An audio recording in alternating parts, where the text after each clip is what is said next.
you know, that we were talking about the scrums earlier, that we can achieve parity, especially with Cole gone. What about this? Yeah, well, I think they're quite high in the maul. You know, we'll talk a little bit about the Irish maul in a minute, but England are quite high. You see the height here. Scotland stop them quite easy.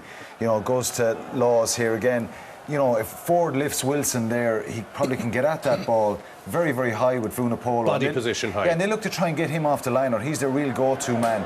They're a little bit sloppy. I know Tom Youngs is on at this stage, but there's a couple of other lineouts, and their movement on the ground is quite slow as well. And this is what Ireland have been doing differently, right?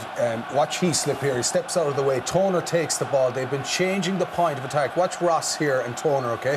Ball comes down. Watch into Henry. No, this is the moment here. The Welsh defence is focusing in on Ross and Toner. Where's the attack maul? It's going in towards Phillips there at the front of the liner. He's not expected to defend it. Bang, in under the for a try.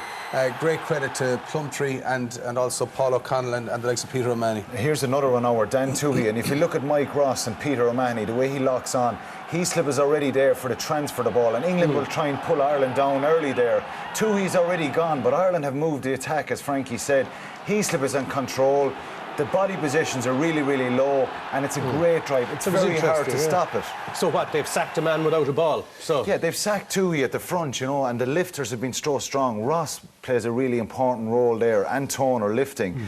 Toohey gets pulled down, Ross takes him away, and they've moved that point of contact. So it's very hard to defend it. Can it be stopped if it's properly implemented? Look, I mean, we're sitting here analysing this. You can bet your, you know, Roundtree and is watching this, and they are certainly going to defend against it. But the good thing about that is Ireland, there's all sorts of double bluffing that goes on in this thing. So Ireland will look at this and they'll say, all right, what about a peel around the front, or what about something around the back? And there's all sorts of double bluffing. So if England focus in on defending that in all areas, the hope would be that space will open up somewhere So we else. mightn't play a mauling game at all. It might all be an elaborate bluff. I think initially Ireland would be foolish not to have one cut at it, but don't be surprised if England are ferociously defending it on the day. We shouldn't be surprised either if Lancaster sits down with Craig Joubert in the pre-game meeting and points out to stuff that Heaslip is doing, said, look, this is illegal, they're blocking way ahead of the ball. The second this happens, you need to blow it up. So you have a question mark over the legality of it? It's good. If it works, it's fantastic. He'll definitely speak to him over that. All right, yeah, absolutely. It's a good point. Apart from Joubert, apart from talking about the ref, let's talk about the other point, which I think everyone is going, what has Joe got up his sleeve? And he will need something, Brendan. No question he'll need something up his sleeve. The one thing that really impressed me about England against Scotland was their line speed.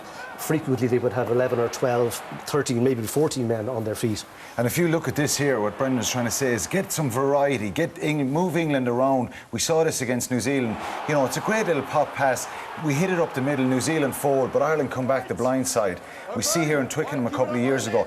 This is what I want to see, and in case we're not mauling, not to rely on the maul. We've a lot of attackers running on here. We need to see our wingers coming off Conor Murray, attack the back of that line. Frankie mentioned Peels, keep them honest.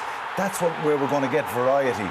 You know, hitting it up the middle, maybe going the same way sometimes, coming back the blind side other times. It's very important here on Saturday that when Ireland kick to England, that they do it from a position of strength, not of weakness. Scotland did it all the time, kicking away ball that when they were under pressure, they just wanted to relieve the pain. They whacked it away, and they ended up making the likes of Jack Noel and Johnny May, and Johnny May is not a winger, look pretty comfortable. So, but the kicking game against Wales was just outstanding. Yeah, it was. But the reason the kicking game was good against Wales was because we were able to go forward in the first place. So sure. So we're back to our pack thing again. Yeah, just on that kicking game, and I think a key man is Johnny Sexton, right? I know everyone's saying the kicking game was fantastic, but there was one or two loose kicks. If you remember the referee, there was a cross-field kick that maybe some referees would have left that go, would have put a try up the other end of the pitch. And also early on in the game, there was a couple. He's been loose on a couple of occasions, but he's also a key man because if you read Lawrence Delalio yesterday, and basically what he's saying is you got to attack Sexton. So it's going to be pivotal for the likes of Henry and O'Mahony to make sure that they get around Sexton, because you can bet your life they will be going up that channel all day long. And yeah, it's funny, but in terms of the English number 10, have we underestimated him? Everyone's saying he's a potential weak. Farrell is a potential weak link. He's only his 20th cap. Everyone says 10s thrive after their 20th cap. They need that much rugby. I think he's a very good athlete. Sometimes he doesn't control the game very well. He's quite deep. He kicks a lot. You know, they don't move the ball a lot. They'll certainly have worked on that, and I think there's been a lot of emphasis. We've shown a lot of positives from Ireland there, a few little negatives from England. Ireland need to turn up with a really good game plan. Yeah. That strategy again, be really efficient at set piece, give quality possession off the line out, and have a bit of variety. It's a bit of a chess match, isn't it? Like, as well? Absolutely. England are a powerful, powerful side, and we can't underestimate them. Okay, well, I'll stay with you because we're running out of time, Alan. Who do you think will win? Unfortunately, I think England are going to win. Oh, brave call. Frankie? I said England this morning until I heard about Dan Cole, but I think after that, I think Ireland are going to win.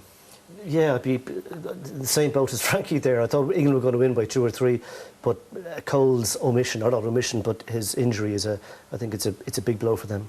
All right.